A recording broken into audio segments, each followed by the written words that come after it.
Arrosage. Alors en juin, c'est le début des premières chaleurs. Nos plants qui ont été plantés commencent à reprendre, mais on pense qu'il faut les arroser.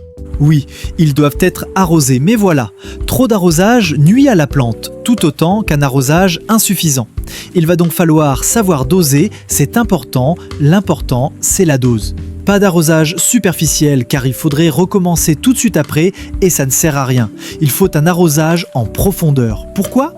Parce que si vous faites un arrosage superficiel, vous allez encourager les racines à se développer de façon superficielle. Mais ce n'est pas ce qu'on veut. Ce qu'on veut, c'est que les racines aillent puiser un peu plus profondément. Donc si on fait un arrosage en profondeur, eh bien les racines, elles vont se développer en profondeur et ce sera bien mieux pour le plant et pour les récoltes futures. On arrose le matin. Si on met de l'eau sur les feuilles le matin, ce n'est pas très grave. Mais si, pour une question d'emploi du temps, vous ne pouvez arroser que le soir, soyez vigilant à ne pas mettre d'eau sur les feuilles. Parce que si vous mouillez les feuilles le soir, dites-vous que l'eau qui reste sur les feuilles va mettre quasiment toute la nuit à sécher. Et là, évidemment, on favorise les maladies. Comme l'oïdium, le mildiou. Soyons prudents, arrosez plutôt le matin, si possible, en profondeur, c'est mon premier conseil. Deuxième erreur à ne pas faire, ne pas pailler.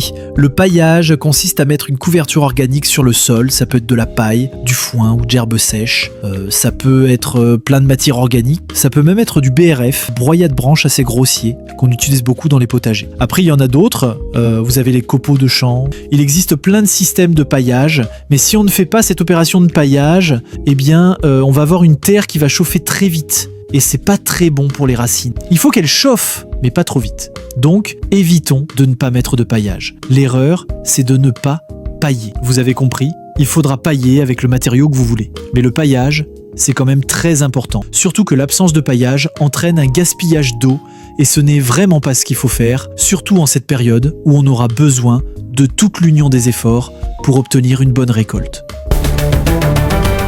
Troisième erreur à ne pas faire, surtout en période de forte chaleur, planter des plants un peu fragiles directement en plein soleil, en pleine chaleur. Là, on provoque un choc thermique. Souvent, vos plants que vous achetez en jardinerie, ils étaient à l'ombre, dans des serres ombragées. Et vous allez les mettre en plein cagnard, sans protection. Alors, soit vous pouvez leur mettre un ombrage, dans ce cas, ce ne sera pas trop mal, mais si vous ne pouvez pas, sachez qu'il peut y avoir un choc thermique important.